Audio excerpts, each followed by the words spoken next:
Las personas condenadas por delitos que merecen pena de prisión pueden, en ciertos casos, cumplir su condena en libertad si son candidatos o pueden aplicar para algún beneficio preliberacional. En este programa te explicaremos cómo surgieron, cuáles son y en qué consisten tales beneficios, eso a través del reportaje preparado especialmente para ti por nuestro compañero Sergio Guerra. En esta emisión tendremos una interesante charla con el juez de ejecución de sanciones penales, licenciado Eduardo Oyuela Orozco, y nuestra compañera Mariana Brandi, en el que te daremos a conocer quiénes pueden pedir los beneficios preliberacionales, qué requisitos se necesitan para que sean otorgados y el plan de actividades para la reinserción social en aquellos que gocen de estos beneficios. Esto es Tribunal a tu alcance. ¡Comenzamos!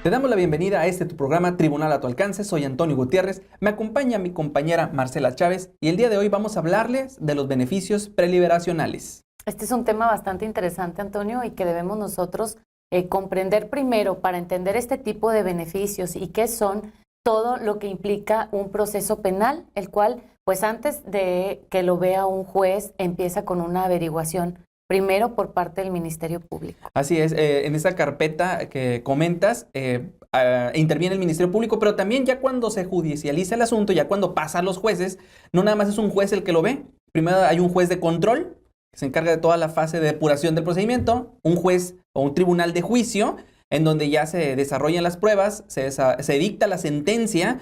La sentencia es un aspecto muy importante porque aquí es donde el juez determina si la persona es culpable o es inocente y en caso de que sea culpable, cuál es la pena de prisión que debe compurgar, si hay alguna otra sanción económica.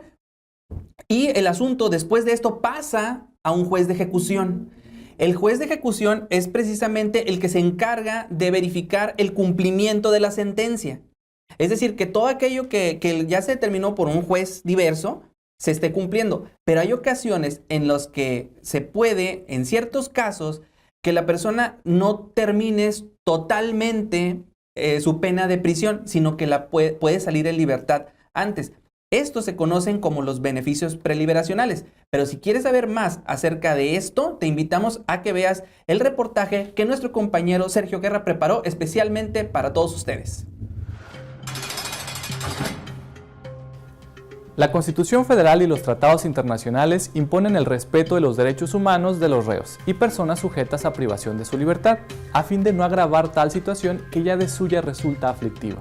Además, establecen que el fin de todo sistema o régimen penitenciario consiste en lograr la reinserción social, procurando en la mayor medida que éste no vuelva a delinquir, desee vivir conforme a la ley y que su manutención la satisfaga con el producto de su trabajo.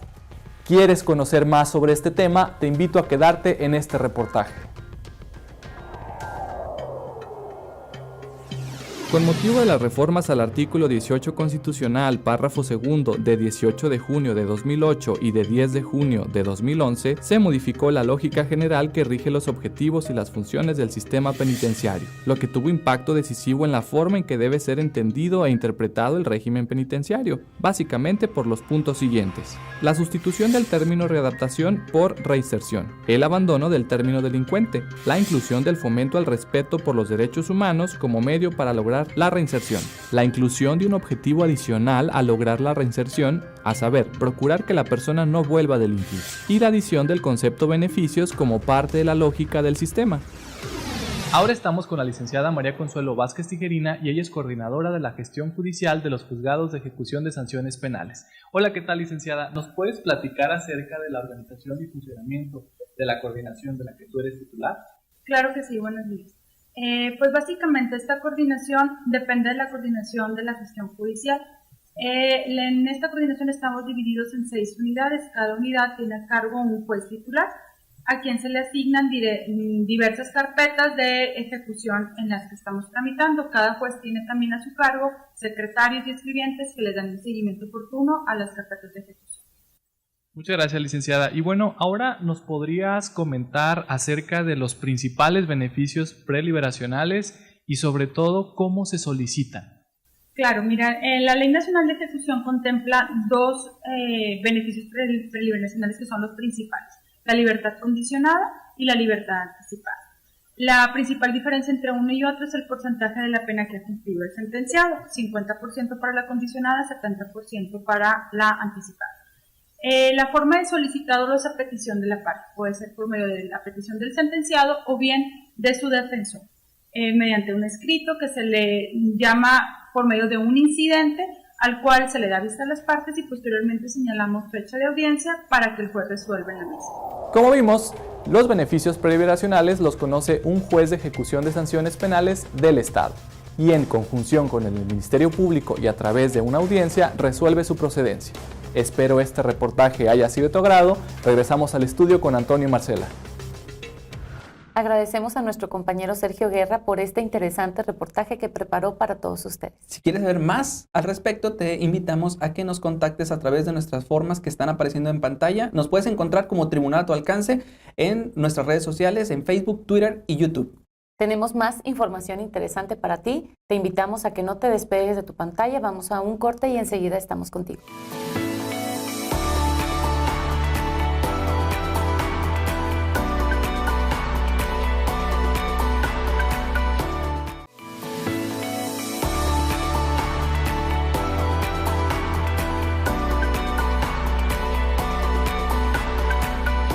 Les agradecemos infinitamente que continúen en sintonía con nosotros. Te recordamos el tema del que estamos hablando el día de hoy, que son los beneficios preliberacionales. Y bueno, Antonio, tenemos hoy una entrevista muy interesante con un especialista respecto de este tema. Es un juez de ejecución de sanciones penales, el licenciado Eduardo Oyuela Orozco. Nuestra compañera Mariana Brandi lo entrevistó. Te invitamos a que veas esta primera parte de la entrevista. Gracias por acompañarnos. El día de hoy se encuentra con nosotros el licenciado Eduardo Oyuela Orozco, juez de ejecución de sanciones penales, con quien platicaremos sobre los beneficios preliberacionales. Señor juez, bienvenido. Gracias, muy buenos días. Gracias por la invitación. Hoy en día las peticiones preliberacionales han tenido un gran avance y certeza jurídica. Anteriormente las determinaba personal administrativo del Poder Ejecutivo, pero ahora atienden al análisis razonado, fundado y motivado de los elementos probatorios que aportan las partes, y esto es ante presencia judicial, es decir, ante un juez y en una audiencia pública y oral. ¿No es así? Así es. Adelante. Quería preguntarle, ya hablando de contexto general de los beneficios preliberacionales que contempla la Ley Nacional de Ejecución Penal, señor juez, ¿podría decirnos qué son estos? Sí, mira, como tú bien lo acabas de señalar, parte de la ejecución de la pena ha sido judicializada para que sea un órgano imparcial quien decida sobre la concesión o denegación de sus beneficios preliberacionales. No debemos de olvidar que los beneficios preliberacionales guardan estrecha relación con el fin de la pena. En este caso, el fin de la prevención especial, que así lo llaman los tratadistas, tiene que ver con aquella persona que puede ser reinsertada a la sociedad de forma efectiva, y parte de estos beneficios preliberacionales guardan estrecha relación con el cumplimiento de aquellos requisitos objetivos, aquellos requisitos que todos conocen y que pueden ser cumplidos por las personas sentenciadas. En este caso, los beneficios preliberacionales es una forma de declarar terminada la pena en forma anticipada. Para ello, las partes van a promover la controversia correspondiente para que el juez de ejecución pueda valorar si esa finalidad de la pena ya ha sido cumplida y no es necesario que cumpla la totalidad de la pena. Muy bien, ¿y quiénes son las personas que los pueden pedir? Puede ser precisamente el propio sentenciado, su defensor. Se introdujo en la etapa de ejecución de la sentencia la figura del defensor público o particular. Lo puede pedir inclusive la propia autoridad penitenciaria. Mas, sin embargo, esto no significa que la propuesta de la autoridad penitenciaria no esté sujeta al cumplimiento de los requisitos como antes sucedía. Ahora la autoridad penitenciaria deberá promover la controversia, estableciendo los hechos, estableciendo las pruebas que acrediten que la persona sentenciada es merecedora de ese beneficio porque la finalidad de la pena ya fue cumplida. Inclusive puede ser el propio Ministerio Público quien también tiene esa oportunidad de promover ese beneficio, ello atendiendo a la objetividad y la lealtad que como deber también le asiste a él. Bueno, y también, ¿a quién benefician estas y a quién perjudican? Benefician primordialmente al propio sentenciado. Mas, sin embargo, debemos señalar que la concesión de esos beneficios, al cumplirse los requisitos exigidos por la ley, benefician en forma indirecta tanto a la propia víctima, porque uno de los requisitos esenciales es que haya cubierto la reparación del daño. También benefician a la propia sociedad al exigir que exista esa prueba donde el sentenciado ya está apto para vivir nuevamente en la sociedad y evitar su reincidencia. De esa manera se podrá combatir un poquito más en forma efectiva la inseguridad que acarrea la comisión de delitos. Muy bien. ¿Podría decirle a todos los televidentes cuáles son los beneficios que existen y cuáles son los requisitos principales? Sí, la Ley Nacional de Ejecución Penal vino a poner orden. Regularmente en las diversas legislaciones o en las diversas leyes que existían en los estados había múltiples beneficios preliberacionales. Actualmente solo se contemplan 2 beneficios. El primero de ellos, la libertad condicionada. Esta tiene como fin sustituir el cumplimiento de la pena de prisión por el cumplimiento de diversas obligaciones que el juez de ejecución impone. La siguiente el otro beneficio preliberacional que contempla la ley es precisamente la libertad anticipada. En esta libertad anticipada se declara en forma anticipada el cumplimiento de la sanción. Estos 2 beneficios, no debemos de olvidar, tienen que ver con el cumplimiento de esa reinserción social y el evitar la medida de lo posible la reincidencia de aquellas personas sentenciadas. Para ello, entonces, el artículo 18 constitucional establece entonces cuáles son aquellos requisitos o actividades objetivas que deben ser cumplidos para el efecto de, en una medida razonable, poder señalar que ya está cumplida esa reinserción social. Entonces, eso guarda relación con los requisitos exigidos para la concesión de esos beneficios. De entre los más importantes destaca precisamente el no tener sentencias pendientes de cumplir. También el haber cumplido con el plan de actividades, que no existe un riesgo objetivo y razonable para la víctima, testigos o sociedad. Haber cubierto, por supuesto, la reparación del daño y haber cumplido un cierto porcentaje de la pena. Los primeros requisitos, con excepción del último, son comunes para ambos beneficios. Solo se distingue precisamente en la libertad condicionada, que no debemos confundir con la condena condicional, que es un beneficio sustitutivo de la pena de prisión. La libertad condicional exige el cumplimiento del 50% de los requisitos, de la pena a compurgar, mientras que la libertad anticipada exige el 70% de esos requisitos, de esa pena. Muy bien. ¿Qué les parece si vamos a una breve pausa y enseguida regresamos? Le agradecemos al juez Eduardo Oyuela Orozco por esta primera parte de la entrevista que nos está concediendo. Muy interesante la información que nos trae para todos ustedes.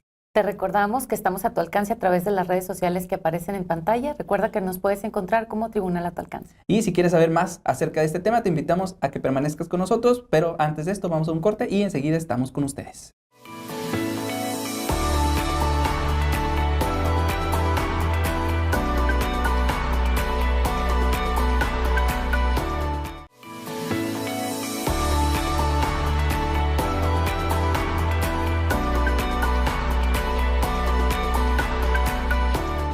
Te agradecemos que permanezcas con nosotros en este tu programa Tribunal a tu alcance. Estamos hablando del tema de beneficios preliberacionales. Y el juez Eduardo Oyuela Orozco se quedó con información muy importante acerca de este tema, acerca de los beneficios preliberacionales. Así que sin más, vamos a ver la segunda parte de la entrevista que Mariana Brandi nos preparó. Gracias por continuar en sintonía. Regresamos con el juez Eduardo Oyuela y el tema beneficios preliberacionales. Señor juez, ¿qué función cumple el juez de ejecución en el otorgamiento de los beneficios preliberacionales? El juez de ejecución va a verificar precisamente el cumplimiento de todos los requisitos exigidos para otorgar esos beneficios. Mas, sin embargo, el juez de ejecución, a diferencia del juez instructor que imperaba en el sistema que teníamos con anterioridad, el juez de ejecución solo se concentra en valorar esos argumentos que les ponen las partes, esa prueba que le rinden en una audiencia pública y como consecuencia de ello verificar si efectivamente a través de los requisitos exigidos por la ley la persona puede ser apta para ser reinsertada a la sociedad. Esto lo realiza en una audiencia en la cual explicará a todas las partes que se encuentran presentes, inclusive al público en general, el por qué considera que esta persona puede ser apta para ser reintegrada a la sociedad en forma efectiva. El juez de ejecución en este sistema se encuentra impedido para recabar las pruebas que acrediten sus requisitos, a diferencia del juez del sistema anterior, que él tenía esa facultad para allegarse a cualquier medio de prueba y poder verificar la existencia de sus requisitos. Muy bien. Y hablando específicamente del beneficio de libertad condicionada, ¿qué tiene que demostrar la persona para considerar que se condujo con buena conducta? En este caso debemos de atender al informe del plan de actividades que como parte de los requisitos exigidos por estos beneficios preliberacionales debe ser incorporada en la audiencia. En este caso, este informe del plan de actividades no solo contempla qué ha estado haciendo, sino también ese reporte sobre esa buena conducta o esa mala conducta que se haya desplegado durante el internamiento de la persona en el centro penitenciario. Debemos recordar que este informe de la buena conducta también es una obligación de la autoridad penitenciaria remitirlo en forma semestral al juez de ejecución. Muy bien. Bueno, supongamos que una persona lleva interna 10 años y solo tuvo una o dos faltas dentro de ese tiempo. ¿Eso será suficiente para considerar que no observó buena conducta y que pierda su derecho a obtener un beneficio? No necesariamente, no necesariamente. Si atendemos a lo que literalmente dice la ley, pues podríamos entonces pensar que la existencia de esas dos faltas impediría entonces acceder a ese beneficio solicitado. Sin embargo, el juez de ejecución debe verificar precisamente la gravedad, la temporalidad en que se cometieron esas faltas, todo atendiendo a la reinserción social. Yo creo que si alguien comete una falta, es sancionado y no la vuelve a cometer, yo creo que ya entendió entonces que debemos respetar la ley. Eso nos sucede todos los días, en nuestras propias familias. Entonces, el juez de ejecución debe estar atento precisamente a esa gravedad de la falta. No es lo mismo aquella persona que al cierre de estancias no estaba dentro de su estancia que aquella persona que participa en un motín. Son faltas y son sanciones disciplinarias que entonces el juez de ejecución va a atender a la gravedad de esa falta, pero sobre todo a la conducta desplegada después de esa falta para entonces verificar si puede ser reinsertado a la sociedad. Pero sí, la sola existencia de esas dos faltas no significa que en automático se le vaya a negar el beneficio. Máxime que la Ley Nacional de Ejecución Penal ya introduce un procedimiento de carácter jurídico o jurisdiccional para que la autoridad penitenciaria determine la existencia de esa falta y la sanción. Inclusive esa sanción puede ser recurrida ante el propio juez de ejecución de sanciones penales. Entonces ya se introducen diversos mecanismos tendientes a la protección de los derechos, no nada más de las personas privadas de su libertad, sino también a las personas, a las víctimas de delito, a todas aquellas personas interesadas en la ejecución y que por supuesto tienen que ver también con la imposición de esa sanción. Porque hay sanciones que inclusive tienen que ver con la visita de la familia. Entonces, también en forma indirecta afectan a la propia familia del sentenciado. Entonces, al momento de atender el solicitud de beneficio preliberacional, sin duda alguna el juez debe atender a la gravedad y a la continuidad de la falta, pero sobre todo, después de la imposición de la sanción, cuál ha sido la conducta desplegada por el sentenciado durante su internamiento. Muy bien. La ley de ejecución contempla un plan de actividad. He escuchado que ha mencionado en varias ocasiones durante la entrevista este plan de actividades, pero en sí, ¿en qué consiste el plan de actividades? Este plan de actividades es una herramienta establecida por la propia Constitución para juzgar en forma objetiva la existencia de esa reinserción social o no de la persona. Anteriormente, las personas privadas de su libertad o sujetas a una sanción privativa de libertad se consideran que eran personas sujetas o merecedoras de un tratamiento para el efecto de poder ser reinsertadas a la sociedad. Aunque en forma coloquial el legislador consideraba que eran unas personas enfermas que requerían ese tratamiento, que incluía muchas especialidades que concurrían en ese tratamiento. A resultas de la reforma del artículo 18 constitucional, abandonamos ese dogma de considerar a las personas sujetas a un tratamiento para ahora establecer cuáles son aquellas actividades que le permitan conseguir las herramientas necesarias para poder ser reinsertado. El artículo 18 constitucional establece precisamente esas herramientas como es el trabajo, la capacitación para el trabajo, el deporte, la salud, como esos 4 actividades principales. Ese plan de actividades es desarrollado en forma conjunta entre la autoridad penitenciaria y el propio sentenciado, atendiendo precisamente a las preferencias y capacidades del propio sentenciado. No es lo mismo una persona privada de su libertad que haya concluido nada más la primaria a una persona que esté privada de su libertad que tenga inclusive un posgrado. Entonces, la educación no va a ser igual para ambos.